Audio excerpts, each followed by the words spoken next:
Salut YouTube, nous voilà partis sur un nouveau coloriage dans le livre Little Corner de Coco Wayo. Donc j'ai choisi cette illustration avec cette palette de couleurs, du bleu et du gris, enfin gris beige un petit peu marron. Quand je l'ai vu, je savais exactement que je voulais faire cette couleur-là. Et c'est assez rigolo parce que sur TikTok, en scrollant un petit peu, je me suis rendu compte qu'il y a une personne qui a fait exactement le même coloriage bien avant, mais je ne l'avais même pas vu et on a choisi les mêmes palettes de couleurs. Comme quoi, il inspire le bleu et le beige. Donc j'ai commencé par mon chat et là, vous allez voir, ça va aller assez vite parce que finalement, je savais bien dans ma tête ce que j'avais envie de faire. J'avais envie de faire surtout un effet néon au niveau de l'enseigne. Vous allez voir que tout ne s'est pas forcément passé comme prévu, comme d'habitude de toute façon. Mais là, en tout cas, j'étais partie pour mettre mon bleu, mon marron. Et vous allez voir, ça se fait assez facilement. Alors là, j'ai rajouté du vert, forcément, parce qu'il y a des algues. Donc, il n'était pas dans ma palette de couleurs. J'ai pris un vert qui ne soit pas trop flashy. À chaque fois, vous avez des couleurs qui sont assez... Comment dire ? Ouais, pas trop prononcées, en fait. C'est assez pastel. Bon, de toute manière, c'est dans mon pack OU pastel, donc forcément. Et là, je m'attaque à l'enseigne pour faire cet effet néon. Vous savez, celui que j'avais fait sur les cœurs dans une vidéo précédente. Là, je me suis dit, ça rendrait trop bien. Donc, j'avais dans l'idée que l'écriture soit en blanc, donc avec le stylo gel. Donc là, je repassais du bleu tout autour, histoire de mettre le stylo gel au milieu, donc le blanc, et que l'effet néon se fasse tout autour. Donc jusque-là, ça se passait plutôt pas mal.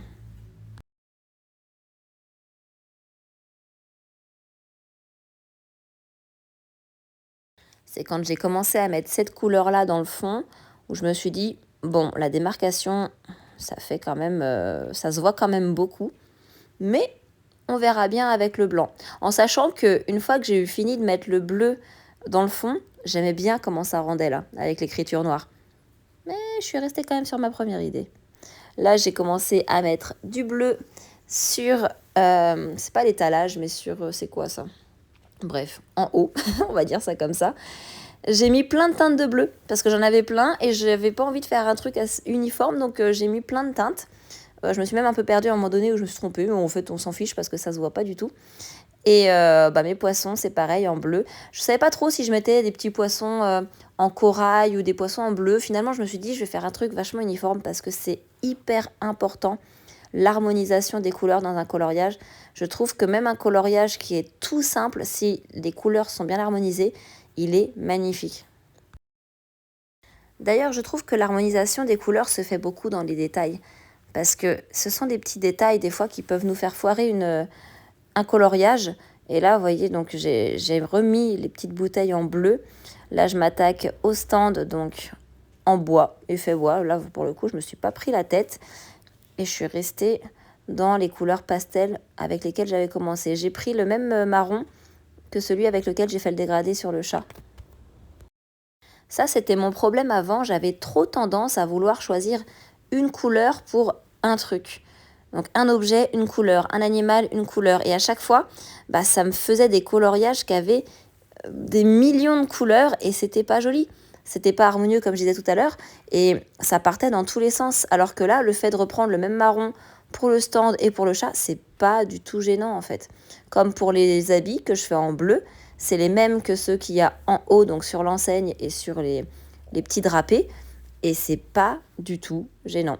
Voilà, le seul petit écart que j'ai fait, c'est ce rose que j'ai mis. Alors, j'ai pas pris un rose flashy, j'ai pris un violet clair qui reste dans le ton pastel de tout ce que j'ai fait avant. Pour le fond du stand, en fait, je savais pas trop si je mettais un fond ou si je laissais, transparent et que ça allait être le fond que j'allais mettre en global sur le dessin. Je sais pas si je suis très claire.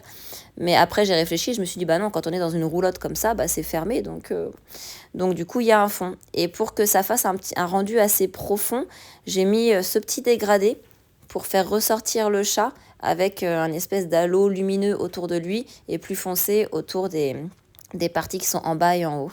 Le rendu, je suis plutôt satisfaite.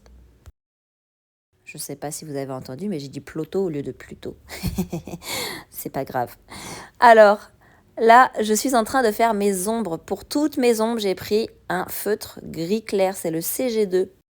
Dans tous les coloriages où je suis sur une palette de couleurs pastel, j'utilise toujours le gris clair, toujours celui-ci pour faire les ombres, parce que ça laisse le côté pastel au coloriage, au lieu de remettre des nuances de couleurs plus foncées, où là ça va rendre le truc un peu plus peps.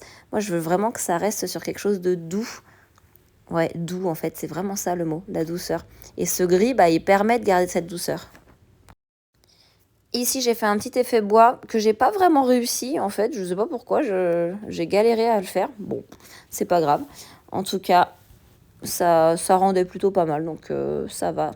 Et là, je m'attaque à ma fameuse enseigne Néon. Franchement, quand j'ai mis les premiers traits en blanc, je me suis dit, oh, ça va pas du tout faire ce que je voulais. Mais bon, vu que j'avais commencé, plus le choix que de terminer. Donc j'ai passé tous mes traits en blanc. En plus, mon stylo gel, je sais pas, je l'utilise tellement, je crois qu'il marche plus très bien.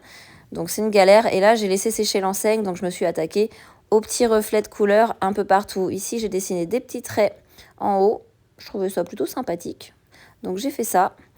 Après, je suis partie faire encore mes petits reflets de lumière.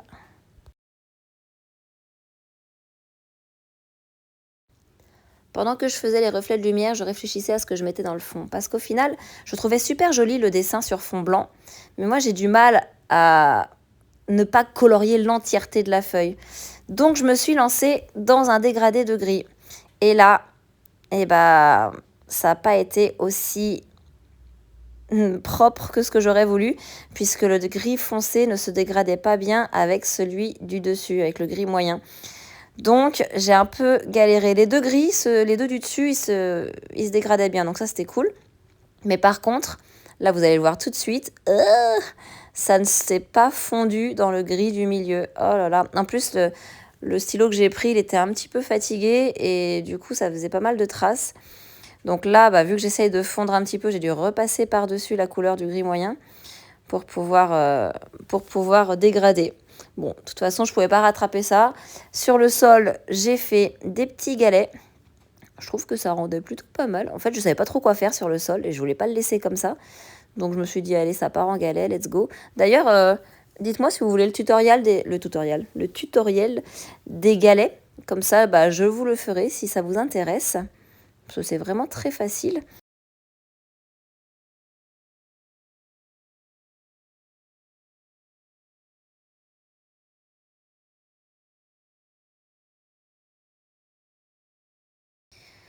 Donc là, je retourne sur mon enseigne lumineuse et j'ai mis un bleu un peu plus foncé au milieu pour réécrire.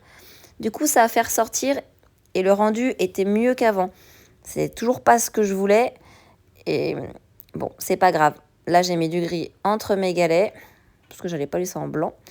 Et pour en revenir à l'enseigne lumineuse, j'avais hésité à mettre de l'acrylique et à passer le doigt pour faire un effet un petit peu de brume, enfin estomper la lumière. Mais j'avais peur que ce soit vraiment, vraiment laid. Alors, je ne l'ai pas fait. Là, je rajoute un peu de fine liner noir pour faire des ombres, enfin pour accentuer les ombres. Ça fait comme si c'était moi qui avais fait le dessin, j'aime bien. Et la dernière petite touche au feutre acrylique. J'ai fait des petits cœurs roses. Je leur ai fait des petites joues roses aussi aux pingouins et aux chats. Et là, je termine. Parce que les pingouins, ça aime le poisson apparemment. Alors, j'ai mis des cœurs. Et voilà le travail. Ça y est, c'est terminé. Dites-moi ce que vous en pensez en commentaire. Est-ce que vous aimez les couleurs choisies? Dites-moi tout. J'adore ce dessin, il est trop mignon. Je vous laisse avec un petit zoom juste après. Allez, n'hésitez pas à me dire si vous voulez le tuto de l'effet galet qui est en bas. Et comme ça, je vous ferai ça avec grand plaisir.